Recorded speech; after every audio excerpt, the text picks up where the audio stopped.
mi gente, con una pasión. You're listening to the Talking Shrimpers podcast, sponsored by Surgical Holdings. Welcome to the award-winning TSP. I'm your host, Sensei Phil. With me is my trusty number two, Charlie. It doesn't sound great, that, does it? Once again, we've got another World Cup episode. And once again, our World Cup star is on hold. He's getting closer to joining us, Charlie, isn't he? Yeah, he is. Let's give the story. I had a text yesterday at Wimbledon from our World Cup star who said, Phil, I've got a new phone. Now, we told him, you need to get a laptop because your phone is not downloading the app. So so we delayed him to this week. So he texted me yesterday at Wimbledon, and I said, I can't talk at the minute. I'm in the middle of a tennis match. So I did call him back, and I called him back, and I said, look, I didn't give his name away then. I said, I'm at the tennis, can't do it today. And he said, I can't do Fridays. I went, right, okay, well, listen, I'll talk to the team. We'll try and sort out next week. But bear in mind, it's our last World Cup podcast. So it's your last opportunity. So that's kind of where we left it. And he said, I've got a new phone. I haven't got a laptop, I've got a new phone. I'm like, oh, God, I'm going to kill this guy. So I'll put him on to you. Now over to Charlie.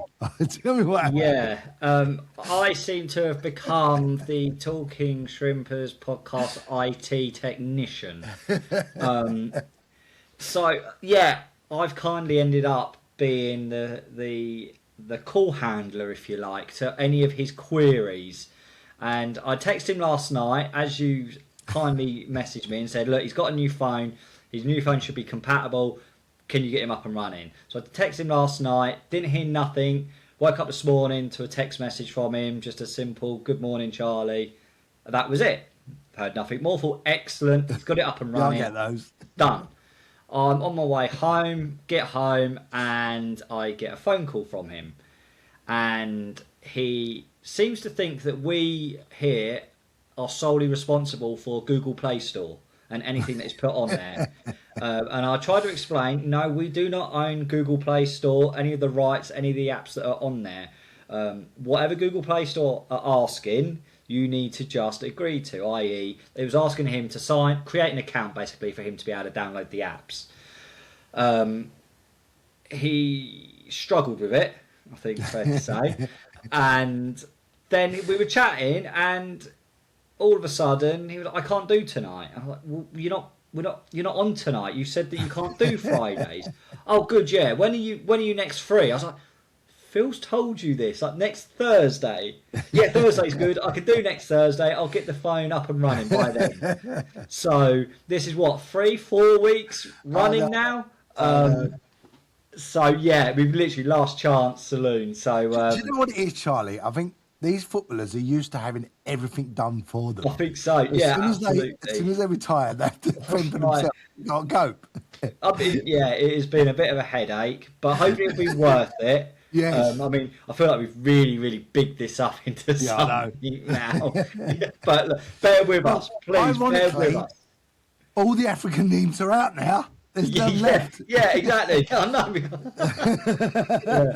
But, so we'll get his take on them anyway, and we'll chat a bit about them.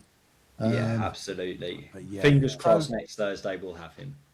So we've had the new away kit launched, and we're going to touch on the new kits and the players and you know all the comings and goings at Southend over the last few weeks in our pre-season podcast. That'll be in a couple of weeks. But we'll just have a quick look at the video, shall we? There we go.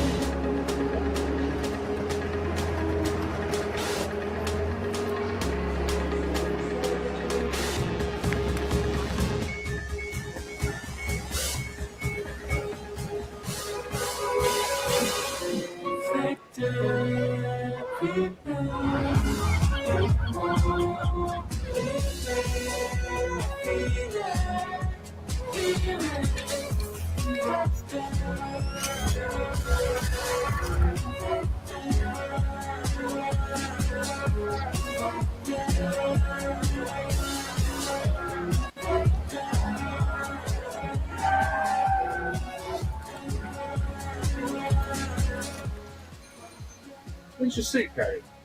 What's it got to do with you? Get on with your job.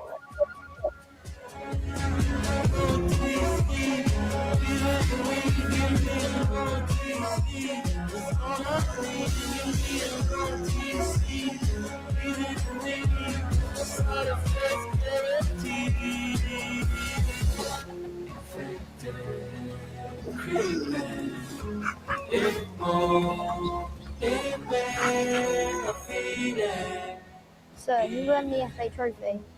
Come on, mate.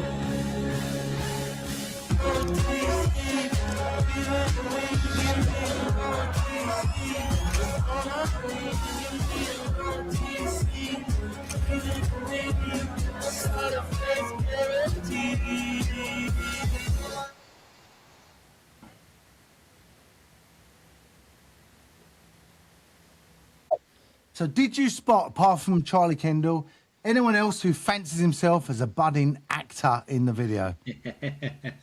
Yeah, that was our Finn. That's it, mate. Hollywood would be calling now, wouldn't they? Yeah, exactly that. Yeah. What do you think of it, Charlie? Yeah, you know what?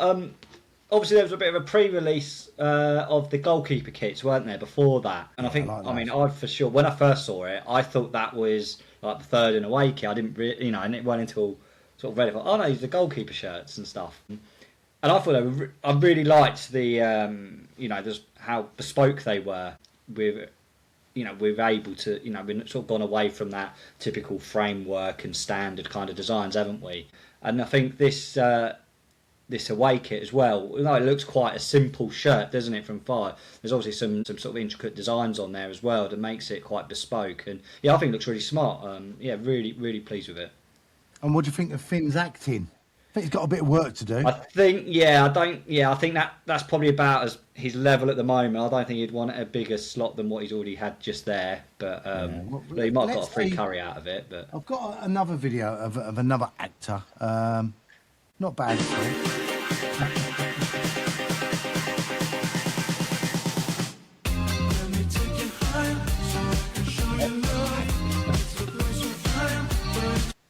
What's going on there, Charlie? Well, it's in keeping. Have you not seen the video with John Stones? So there's a video with the Johns. Have you seen the video in the dressing room? I haven't. So this is what it follows on from. So there's a video that's gone quite viral with John Stones and Declan Rice in the dressing room after the Mexico win, and it's a bit of a trend that's going on where he's pretending he's got a bit of a shoulder injury, and Thomas Tuchel looks quite worried and everything, and Declan Rice he's done his shoulder in. He sort of goes over to see what's going on, and then obviously it's all for a pump of the arm, and then the whole dressing room's just going absolute bonkers. So that's a little play on that, basically. For those Hollywood's calling for you as well, Charlie. Hollywood's calling for you. Yeah, if you haven't seen if you watch the John Stones thing, and it'll all link in, and you'll understand. That all makes sense. Well, your dog has been winning again, I see. Yes, yeah, very successful week again. So I'm trying to think, a couple of months ago. So last year, obviously, we went to do the national trials, which we won. So for obviously got to try and defend the title. So we it's done in sort of stages. You have a local sort of stage, regional, and then nationals. So I won my locals a month or so ago, and then we had the regionals, which is sort of the south basically of the country, that we all sort of competed against, and I came. Basically, it's made up of 3 operations. There's 2 operations. We call it an operational search, which is your day-to-day job. A scent recognition, which is identifying the relevant odours, and then you sort of have a combined overall score, basically. So I won what we call our scent recognition, came second in our operational, and I came second overall. So the guy who beat me came second nationally last year. So me and him, we've got this little battle going on at the moment. So it's quite good to have. To be fair, we got this little rivalry that neither of us knew we wanted, but it's pushing us really far, and we're doing really well. So it's a good little battle. So we go up to trials nationally. That's in September to try and retain the national trophy. Well, with our podcast award as well, you're gonna have to get yourself a trophy cabinet, Well, Charlie. yeah, I'm looking up now, and I'm running out of spaces. So yeah, I'm gonna have to get rid of a few bits to try and make You room. might get an Oscar as well for your acting. Well, you never know. You never know. There could be big things around the corner. I'll be on my own soon. You know, I left. Right, let's have a look at the last. We'll briefly run through the last 16. Let's talk some World Cup football. We'll start with Canada. Obviously lost to Morocco 3-0. Morocco going really well. But then I don't know if did you see the Paraguay-France game and the appalling antics that were going on with Paraguay? That is the most disgraceful game of football I think I've ever seen. Yeah, it was the unreal. fact that, not a single booking, and I'm all for the dark arts now, but that was taken to another level, and I think it's very, very fortunate there was no serious injuries in that game, because it just got beyond ridiculous. And I'll give credit to Mbappe. I think he kept his cool very, very well. You know, they were after him all game, you know, grouping up on him, trying to get a reaction from him, and scuffing his penalty spot as well when he got and when he scored that penalty, you could was, you know, have some of that. And I thought he done it in the right way. But I think Paraguay should be absolutely disgusted with themselves. I thought it was horrendous, to be fair. You know, I'm all for making it difficult for the opposition and stuff, but there's that, and then there's just being, you know, that was just not good. It was not a good advert for football. No, I deserved their defeat. Well, coming on to Brazil-Norway, I've got to hand it to you and Finn. You were bang on the money there. Norway, the winners there. Haaland. I mean, his second goal, what a finish. Yeah.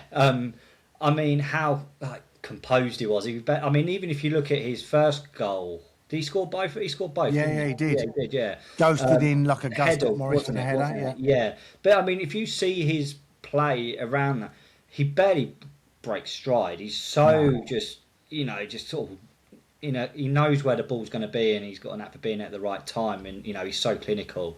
And then, that second ball, he sort of just picked up, second goal, sorry, he just picked up on the edge there, one touch, and he just, you know, slotted it home. And again, he has that sort of arrogance, doesn't he, that he's just, I know I'm good kind of thing. But again, I thought Brazil were quite poor, to be fair. I think they've been quite poor tournament, to be honest with you. And I think I touched on it last week. I said, you know, I think teams that have gone up against Brazil this year have probably fancied themselves to go, you know what, we can get a result here, and Norway, you know, rightly deserve that win. Yeah, now coming on to England-Mexico, you stayed up, I believe, to watch it. There was no chance I was going to do that. Yeah. But I did wake up. The first thing I did was put the score on. I was like, that looks like it was a proper game. And watching it back, it was. What a performance from England. Yeah, so my intention, I had work that next morning. So my intention was to go to bed relatively early, set the alarm to get up just before kick-off, and then try and squeeze in another couple of hours. As it was, I ended up watching the Brazil game all the way through. And then by the time that finished, I kind of had second. I wasn't really that tired, so I sort of wrote it out, and then it was delayed till 2. Yeah, it was an hour delay, wasn't it? I'm awake now. So then got into the game, and what a game it was. I mean, I ended up going to sleep on 45 minutes going to work on 45 minutes kip. But Hardcore, it was well worth it, because I think, particularly for me, it's probably the best performance best game, should I say, I've ever seen England play. I wouldn't necessarily say best performance, maybe not, but in terms of, it had everything, you know, the drama, the occasion, had a penalties, red cards, goals, the crowd. It was brilliant, and I think we played it. You know, there was every single player stood up to that game. I was going to say everyone contributed, didn't they? Yeah, I don't think anyone had a bad game. No, not at all. And I mean, you know, it's well advertised that what sort of stadium it is, the history that's gone on there. You know, I think the crowd were, you know, the Mexicans were making it real hard for the English. And I think it was important that we could get through, particularly to the first sort of water break, still in the game, and then scoring those 2 goals in such quick succession. All of a sudden, it sort of stunned Mexico, really. And then it gave us something to really hold on to. And then even obviously after the concert sending off, the last sort of 20 minutes, I did think as Tuchel gone defensive a bit too soon, sort of bringing Dan Burn and Stones on, wasn't it? Sort of go 5 at the back, but they defended superbly, absolutely superbly. We've given, we mentioned about Jed Spence. Maybe he's, not been at his best, but I thought he came on and he put did in a brilliant block, didn't he? Really good job. Dan Burn, there was one block with his head on the edge of the box. And it smashed him off the head and ended up by the halfway line. It was out of a block. Well, he's one I picked out because I don't know if you remember. I said one thing for me, I was concerned about the crosses coming into the box from Mexico for Jimenez to get on the end of, because he's very, very good at that. He's such a threat. And, when Dan Burn came on, he's one I said in the air, he could be a real asset in this game. And he was a rock, wasn't he? Yeah, he really was. He was there. He came on to do a job, and he done it absolutely to the book. It was superb. Pickford again, a couple of really great saves, especially early on in that first half. Got down really well to one. He's come into a little bit of criticism. Yeah, I don't think he's had the best World Cup, but no, he was really good in this game. And maybe that now, I think that's the game where people have probably taken notice of England and gone, you know what, actually, there's a team in here now, and it shows that, when our backs are up against it and we've got to dig deep and graft, we're prepared to do it. And, we've got the squad now that we're able to call upon. Again, Jude Bellingham, for a 22-year-old, you forget he's only 22. He's only 22 still. He's absolutely, Wow. But, again, a phenomenal performance. Harry Kane. I was going to say, what about his performance? I mean, he was outstanding. One of the best England performances. And that's what I've loved with this World Cup, is that all the big players have stepped up, all bar maybe Ronaldo, if you like, but Messi's, banging in the goals. Mbappe, Kane, Bellingham, Dembele, all the Haaland, all the big players that you want to see and perform and I think it's really good. Now you get into these later stages, it's making for really, really good viewing. Yeah, it is. I mean, what a performance. And, one person who didn't have his best performance, 0 minutes played, 1 booking, and carried off on oxygen. Jordan Henderson, welcome to the World Cup. What an injury to sustain. Have you seen it? It was a hell of a break, wasn't it? Oh, it was a terrible fracture. Yeah, did not look pretty. But, I think he probably forgot his age. Was it Dan... Who was it that skipped over it before? Was it Dan Burn? Yeah, Dan Burn. He was just obviously, Dan Burn's 6'7" or whatever. Easy hurdle, wasn't it? But Jordan Henderson, he's not as young as, or probably as nimble as he once was, and probably forgot how agile, and he just. Do you know, I watched it, and it always makes me laugh. Obviously, being advanced black belt in jiu-jitsu, the very basics of jiu-jitsu they teach you is the break fall, and I to this day can't believe that. Professional football clubs have not looked into this, because players are now going at such a speed. When you watch them going over, so many times I watched them, and straight away I'm thinking, there's a fracture. But if you land a certain way, you don't do it. And I'll give you an example. Years ago, this is something I do day on day for years and years. So it is an art that takes time, but it becomes second nature. And years ago, I went to Centre Parks.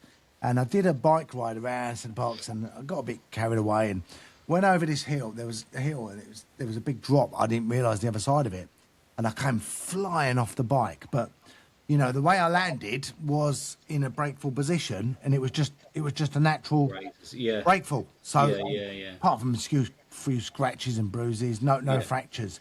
And I just watched these pros, and I'm just thinking, why haven't clubs picked up on this? That these guys are worth millions, Yeah.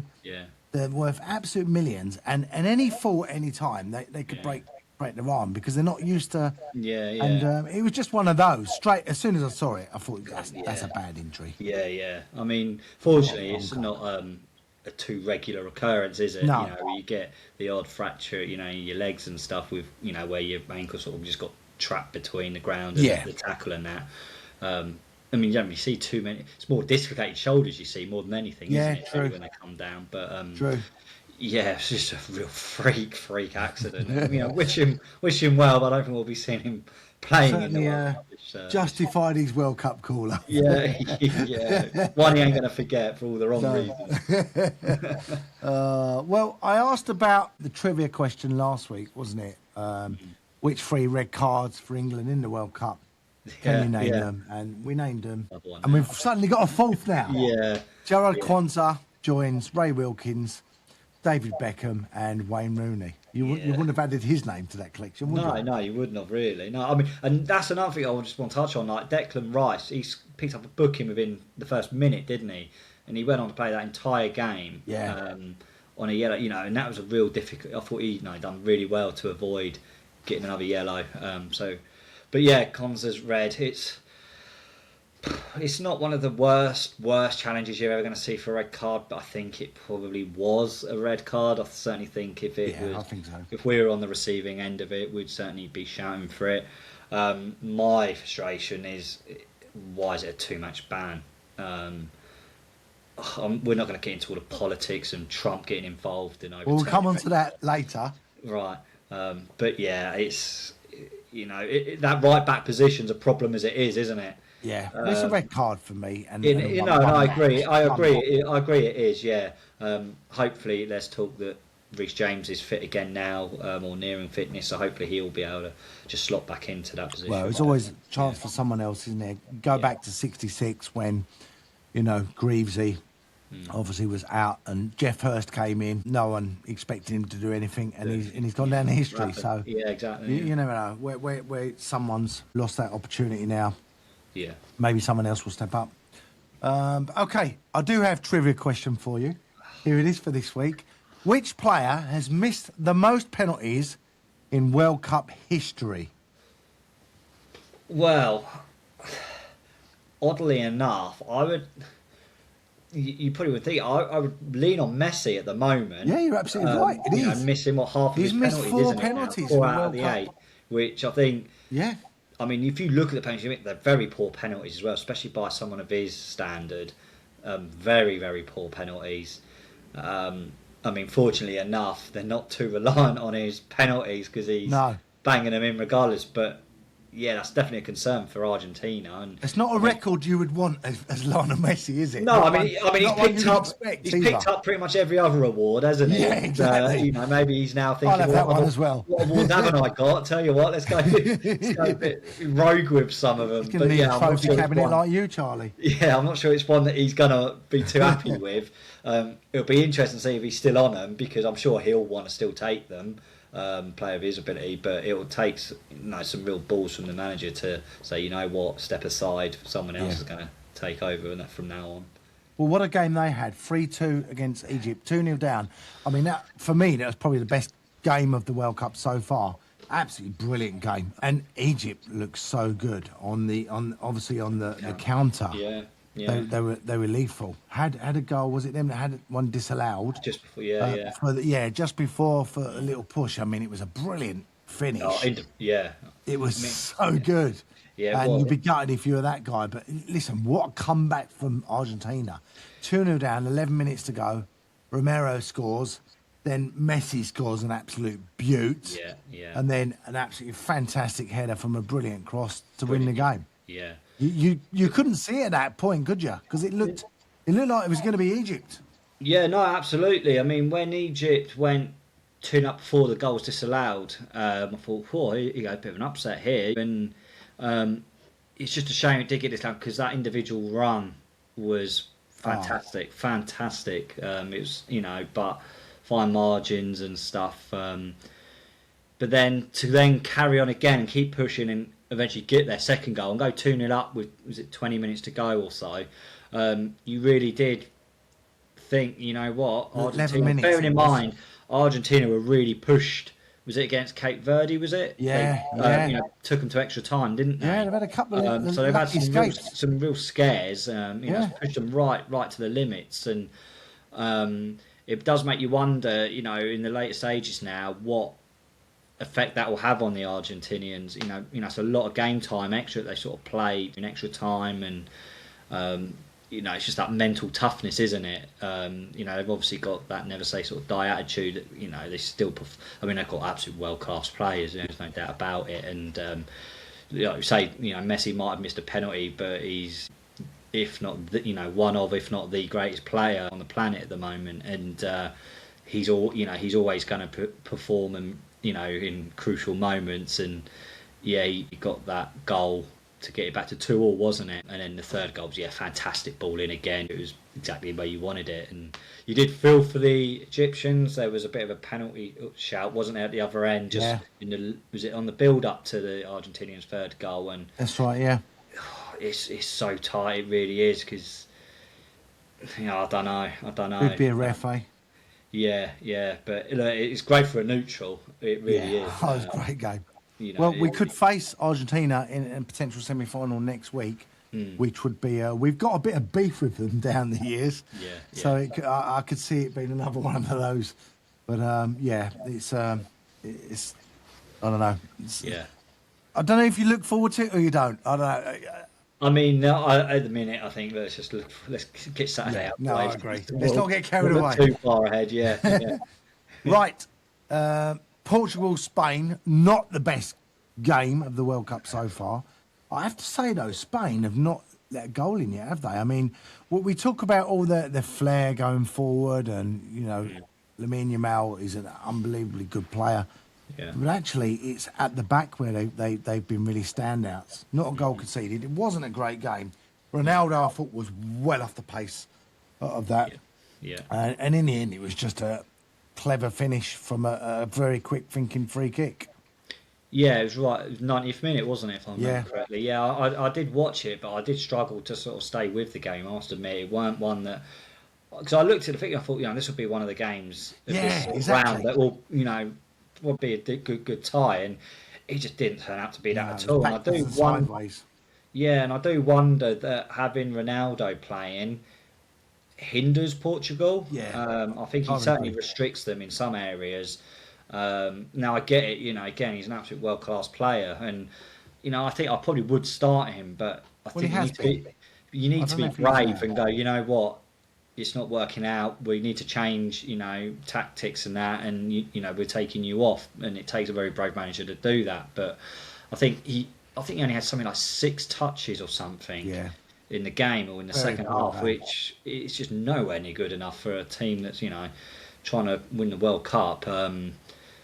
And I do think that him being in their team certainly does hinder them and restrict them. I'd be questioning, if I was on the bench as a striker, why I've not had a look in when they're clearly struggling for goals. But like I say, Spain, for me, I was a little bit disappointed with them, because I think they were phenomenal. I think when they're going forward, they play it so quick, and I've been really impressed with them. But after that Portugal game wasn't as much. However, let's see what happens as they go forward. But for me, France are a real joy to watch. Yeah, well, we'll come on to USA-Belgium. We had a bizarre scenario, you kind of touched on it, where Balogun was suspended with a red card. Then all of a sudden Trump gets involved, and suddenly he's playing again. What on earth has happened there? I mean, this is what corruption, doesn't it? Yeah, and you know what? I have found it hard to get into the World Cup this year, because I felt that it's not really about the football. It's all FIFA and the money and the corruption and this, that, and the other. Things like this don't help. Scratching each other's backs and that. And I think, leave politics out of the football, let football do the talking.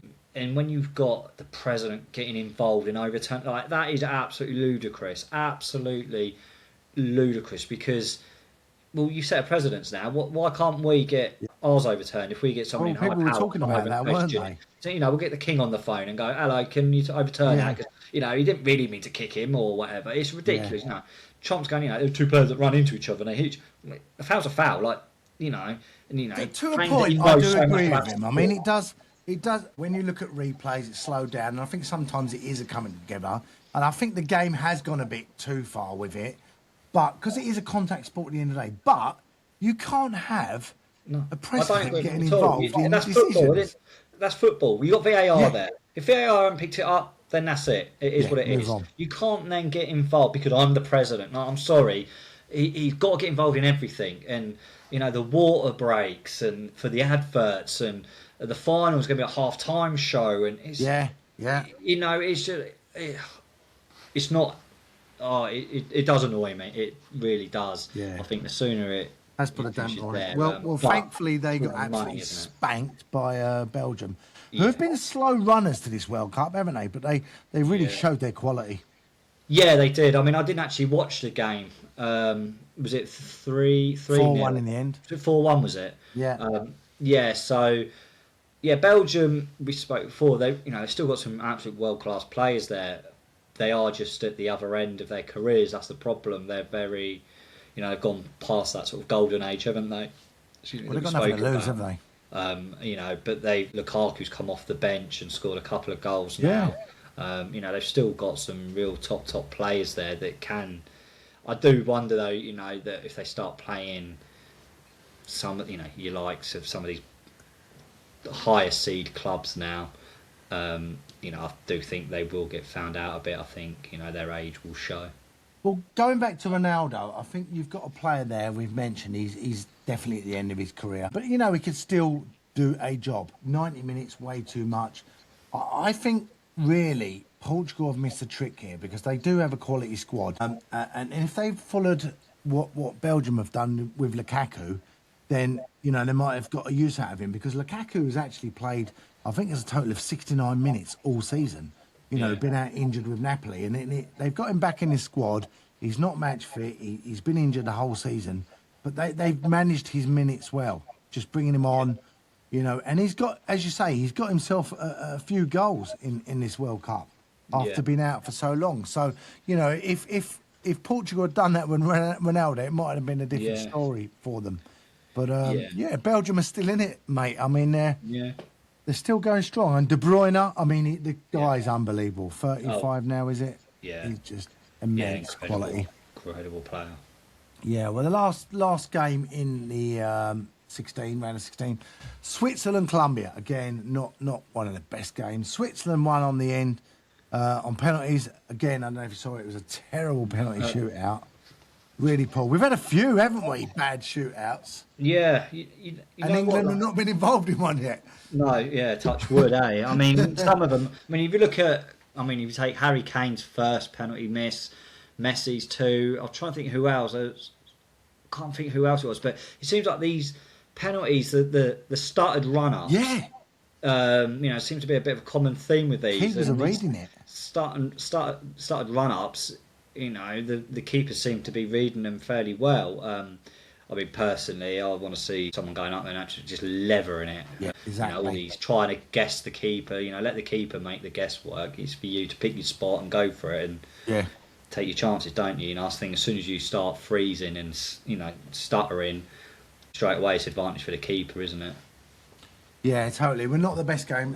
The Swiss went through in the end. So the quarterfinals have started. So we've got France, Morocco, Spain, Belgium, Norway, England, Argentina, Switzerland. France played last night against Morocco. Morocco have had a great World Cup, but again in the end, France just too strong for them. I mean, Mbappe, his goal was just another worldie, wasn't it? Yeah. I mean, he missed that penalty and then goes and you always know that he's, again, similar to Messi, isn't it? He's going to have his moment, and he can make something out of nothing. And it was a superb finish. But their front three, you've got Dembele, Elise, he's incredible. And when they're on full gas, going at it, they are an absolute pleasure to watch. Barcola, I mean, they've got such riches, haven't they? Yeah, they really have. Very, very good team. So if we end up in the final up against, it'll be a really, really interesting affair. It really will.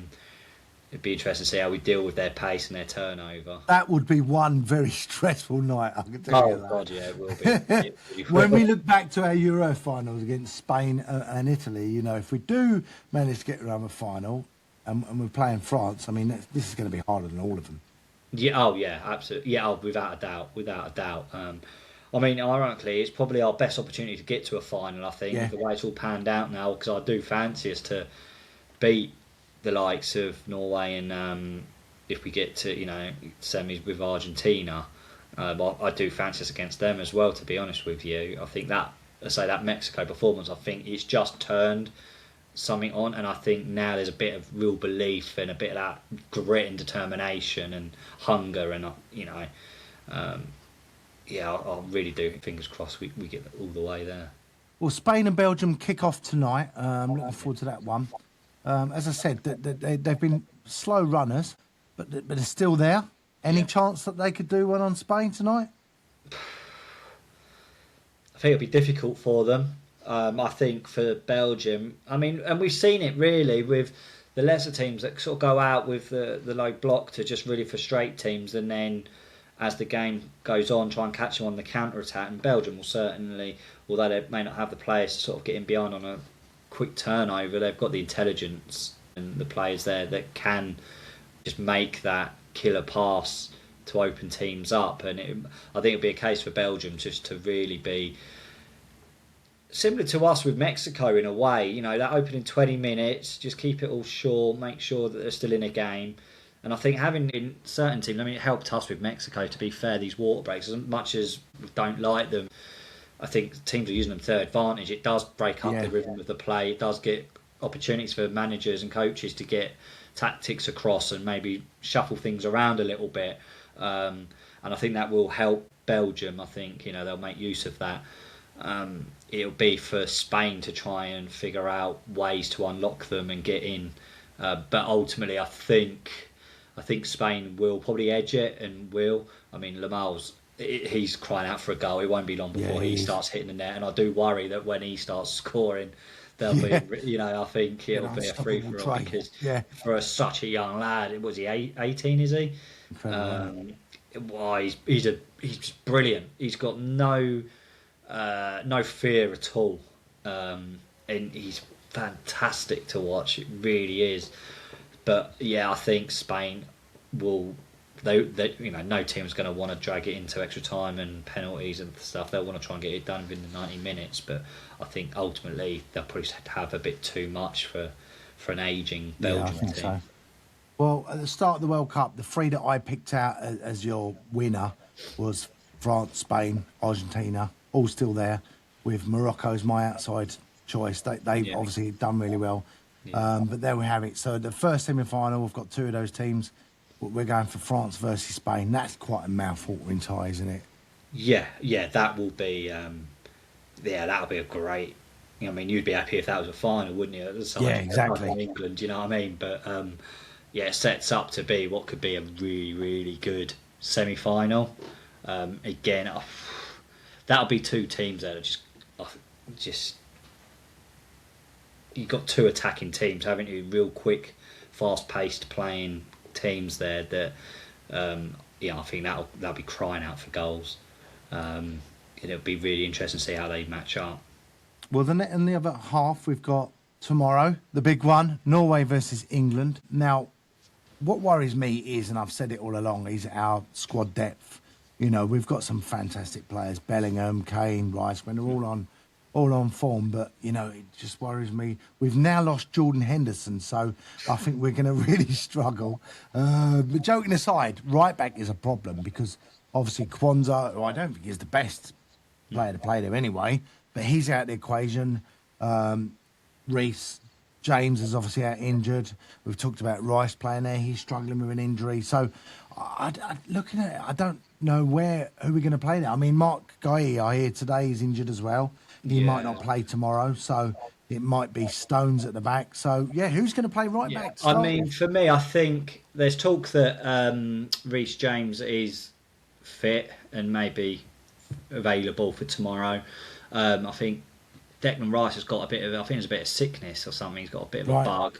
And like you say, Mark Gay, I think, is picking up a bit of a knock. But I think it may be a bit of a shuffle around. I think in terms of, you might end up seeing Stones and Byrne coming in, potentially moving Konza across to maybe right back, possibly. I don't know how suited he'll be for that role. Yeah. But the problem for me is Antonio Nusa, who I picked out at the start of the World Cup. He's a real threat down that left-hand side, and a feeder for Haaland. So we need someone who knows what they're doing. because Yeah, he's a yeah. problem player. Yeah, I mean, this is where hopefully, your natural right back would be Reece James. I think he's our best right back that we've got, and he's an incredible player when he's Yeah, fit. let's hope he's fit. Unfortunately, he's been just dogged by injuries, isn't he, of late? But yeah, it's a real headache. That right back has just been a headache since the tournament started, really, hasn't it? There's always been a question mark as to who's best suited there, and it goes back to the question. Now you're sitting there with a Luke Shaw at home, a Trent sitting at home, and you do wonder, and you think, would it have been worth just bringing one of these along just for this Fullbacks sort are an of issue, situation? of course. And there's a lot of what ifs and hindsights, isn't it? But Yeah. yeah, I think if push comes to shove, potentially if Declan Rice is fit, will he slot into that right back position? Maybe. Like I say, you might look at getting Konza shuffled across to make place for Stones and Burn in the middle.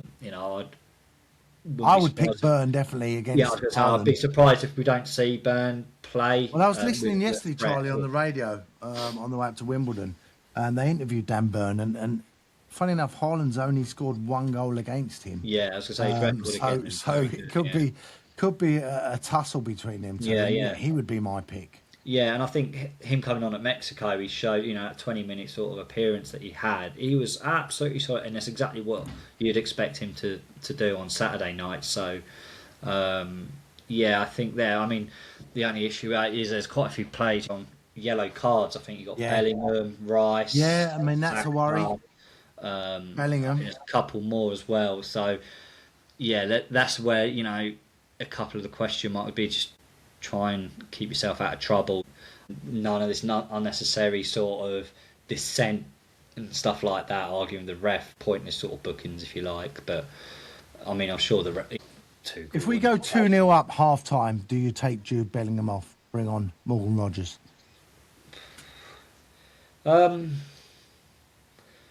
It depends really. Maybe give it 60 minutes. Maybe I'm not sure I'd do it bang on half time. Depends how comfortable we are really. Yeah. I mean, if Bellingham's absolutely running the show and we're all over him, I'd be inclined to keep him on for another sort of 15 minutes. If it's been backs up against the wall and it's been a real dogged kind of 2-0, a bit like Mexico really, with sort of two sort of counter attacks, then I'm not sure I'd make that change.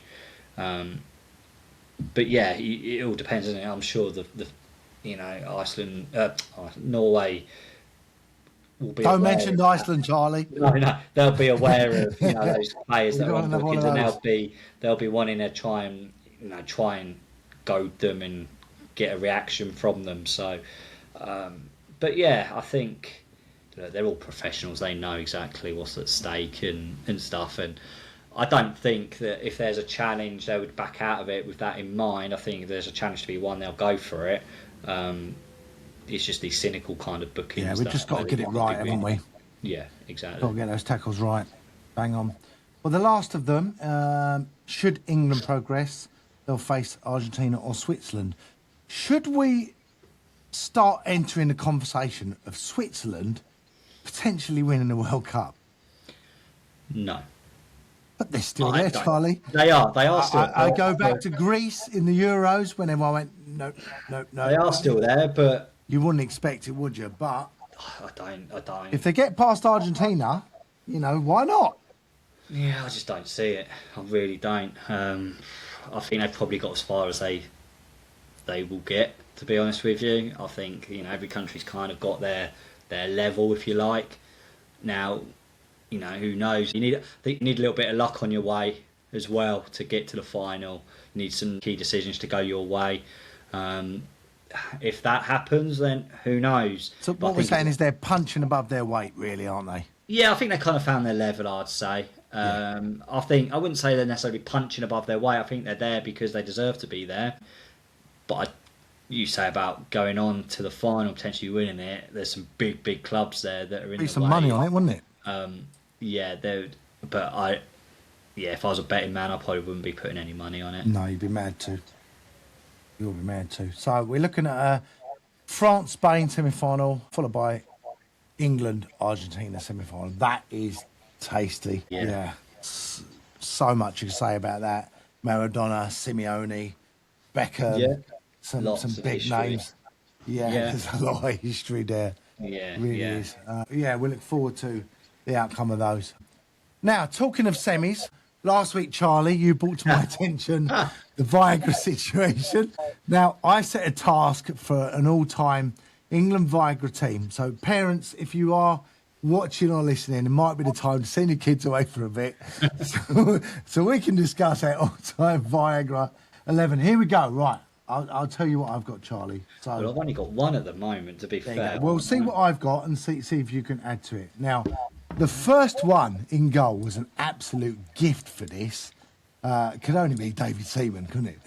Yeah, I think. I don't think we're going to get better than that. Yeah, I mean, that is made for this whole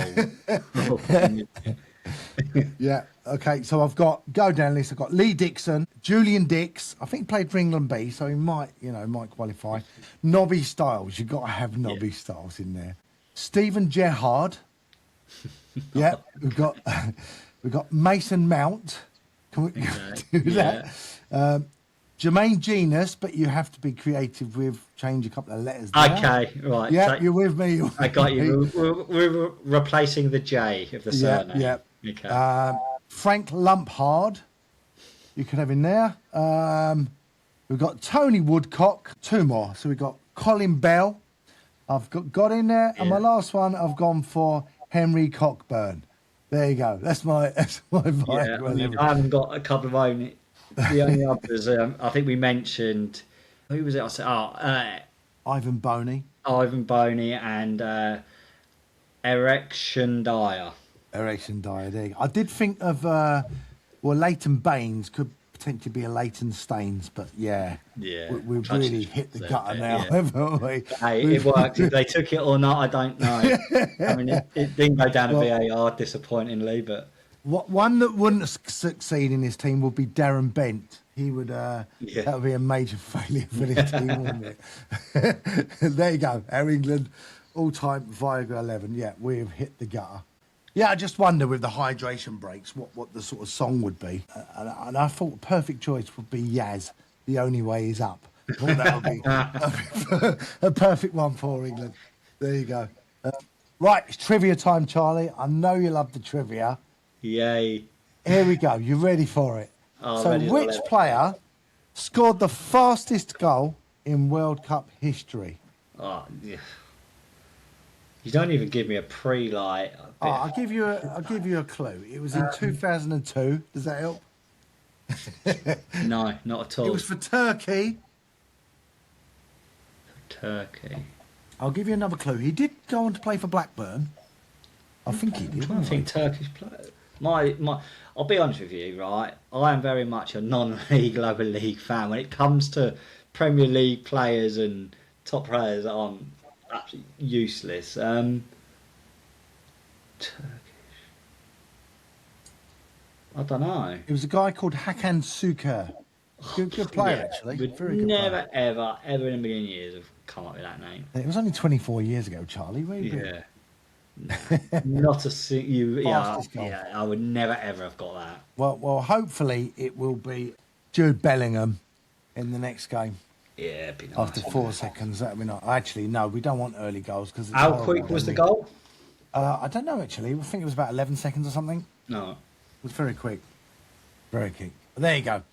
Well, that is the end of the podcast. We'll be back next Thursday or Friday ahead of the third place playoff and the final. We'll be sharing our top 5 greatest World Cup goals. So get your thinking cap on, Charlie. We'll hopefully also have our World Cup star at last. If he can work the app, if he can work his phone, or if he turns up at Charlie's house. Oh, don't laugh. Don't joke. Do not joke. and hopefully we'll be celebrating a magnificent semi. Up the Three Lions. See you soon. See you later.